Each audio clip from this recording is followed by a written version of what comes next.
Welcome to the Positive Transformation Podcast. Here we're going to be talking about things that matter, things that you should learn about, things that help you in your life. Mostly we're going to be doing book reviews. Today we're starting with The Language of Creation, Cosmic Symbolism in Genesis by Matthieu Pageau. His brother is an artist. He's famous for being on several of the Jordan Peterson YouTube videos, interviews, etc., etc. Amazing couple of guys. Now, Matthieu has a PhD in mathematics, yet he has a very interesting view on symbolism, cosmic symbolism in the Bible. Let's get right into it. He's going to differentiate between spiritual and material perspectives. So what Matthieu's going to say is that in traditional cosmology, they did not attempt to describe reality in terms of atoms, energy, and mechanical causality. These are the things of science. Science does these things, and it does it well, and science is going to tell us how does it work, what material is it made of. So it's meaningless matter, or as he calls it, mindless causality. Science helps us to discover what is. From the spiritual perspective, we're not necessarily looking at what is, but what does it mean? What truth does it embody? This is a religious or spiritual interpretation. Every phenomenon is a manifestation of a spiritual truth. He gives an example in the book of a plant. A scientist wants to know what it's made of, what it's composed of, how does it function, what does it need to survive. And in spiritual life, you're going to ask what this particular plant symbolizes, what it represents, the higher truth that it embodies. Now, one reason that people have trouble discovering the meaning of spiritual texts, particularly the Bible, is they're taking everything to be so literal. I was talking about Noah and the flood with my good friend the other day. He's an atheist. He wanted to talk about where's Noah's body.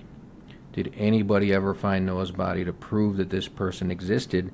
And it completely defeats the purpose of the story to ask these questions. That's a very modern question. The Bible is an ancient text. Pageau goes on to talk about the Copernican revolution. He talks about the spiritual and material perspective. These must coexist.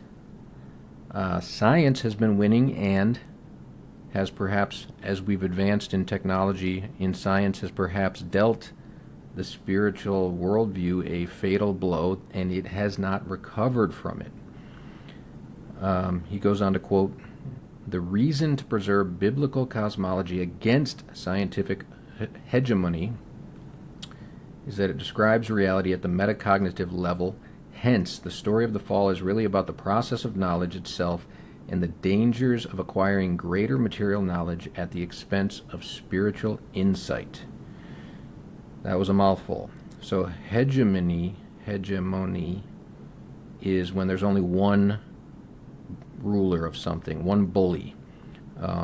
Since World War II, America has been the hegemon in the world. Of course, the power in recent years has declined, but many could argue that America still is the hegemon, with China as a potential challenger. Now he's talking about the fall, Adam and Eve, and the dangers of acquiring material knowledge at the expense of spiritual insight. So I put the example as the Soviet Union. Since the Bolshevik Revolution in 1917, we're talking about a group of people that really were not allowed to believe in God, were not allowed to be religious, we're not allowed to be spiritual, and we know how that ended. And if you don't know how that ended, go ahead and pick up a book called The Gulag Archipelago. It is a very detailed account by a guy who won a Nobel Prize about living through the 1930s and more in Russia, how it all went down, all the details, how people were acting, why it happened. Moving on to the fall, it's been said that the fall was a fall upward. the story of Adam and Eve. It's indicating the birth of self-consciousness, the advent of good and evil, free will, free intention, the necessity of overcoming, dealing with pain, malevolence, responsibility. These are two sides of the same coin. Chaos, creativity. Without evil existing, there would not be good. These things are choices. So, the story of Adam and Eve, the temptation, this is a symbolic story about the birth of self-consciousness and all of the things that came with it. All of the things that you enjoy today would not be possible if it wasn't for the story of Adam and Eve. If it wasn't for evil existing, there would be no creativity, there would be no goodness, there would be no connection. Now, Pageau keeps talking about this metacognitive level. So meta means above. Metaphysics means beyond physics, above the physical world. And he says that the narrative of the fall perfectly matches the plight of humanity since the scientific revolution. And what he means by this is that the technical progress has rendered the spiritual view obsolete. So it goes back to, again, what I said about Russia. They had all the faith in the world of technical progress. They believed so adamantly in technical progress, they thought they could organize the entire society around its principles. And it didn't work out. 1989, Soviet Union collapsed.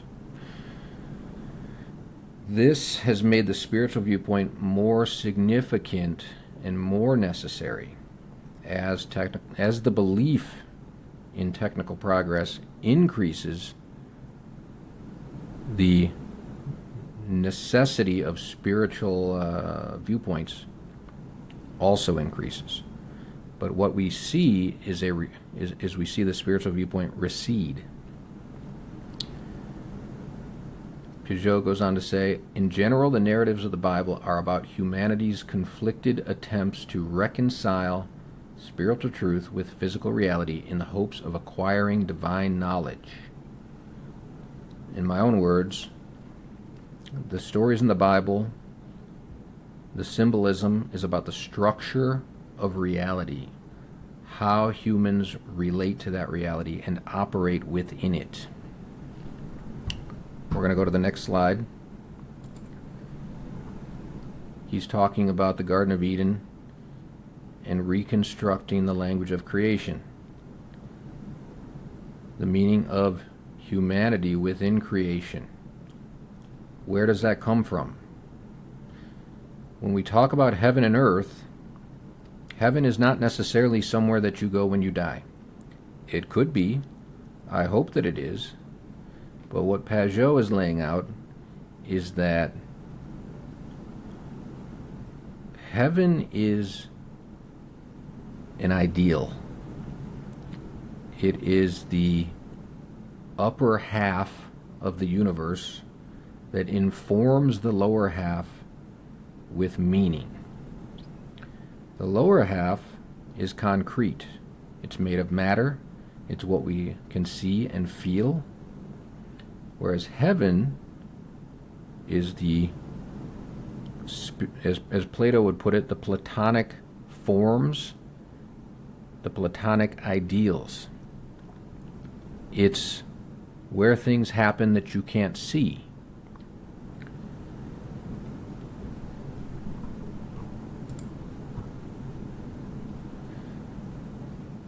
Pageau goes on to state that raw earth is matter without meaning.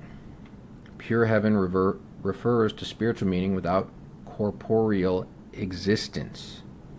There is a polarity between meaning and matter. Now, corporeal, it's not a common word, but it basically means to have a body. So we have, again, a diagram, the universe. Inside the universe, heaven, earth. According to the spiritual worldview, the whole universe can be described in terms of the intercourse between heaven and earth, the joining of spiritual and corporeal realities is the most fundamental notion in the biblical cosmology. Every phenomenon can be interpreted according to this pattern. We're going to go into more details about this on the next slide. Spiritual reality informs corporeal reality with meaning and purpose. Matter expresses spirit by making it visible and tangible in the universe. We have the knowledge, the joining of heaven and the earth. The heaven, the spiritual aspect, is informing the earth, the corporeal reality, with meaning. The earth, and all of the matter on the earth, expresses this meaning in a visible, tangible way. People can feel it. Your words, your actions, your thoughts, your deeds. All of these things are either informed by a spiritual reality or they are not. And the spiritual reality that we want to embody as people on this earth are instructed, informed by spiritual texts, the Bible, the Bhagavad Gita, Friedrich Nietzsche's Thus Spoke Zarathustra, whatever it may be.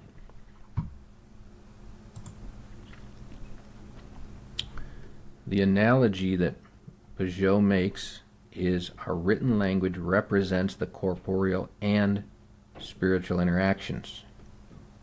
He's got these marks down at the bottom of the screenshot underneath earthly matter. Now they're just a bunch of marks on a page, but if you form them into letters, they begin to have sounds, and if you put the letters together correctly, the letters can form a word that has meaning.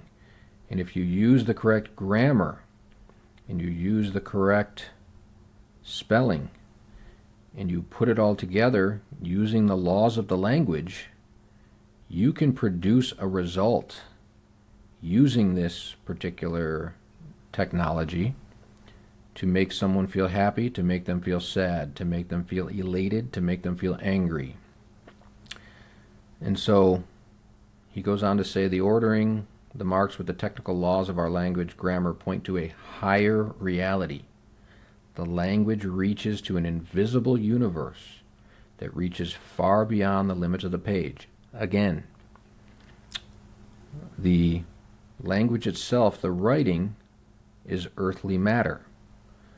The way the writing fits together creates meaning. The meaning causes influence here on earth. Makes people happy, makes people sad, makes people laugh, makes people cry. He uses this as an indicator of an example of how heaven and earth combine. Everything we see and do is an intercourse between heaven and earth in this framework. He says the entire universe operates according to this paradigm, and concrete reality arranged by the cosmic laws of that language and then infused with spiritual meaning.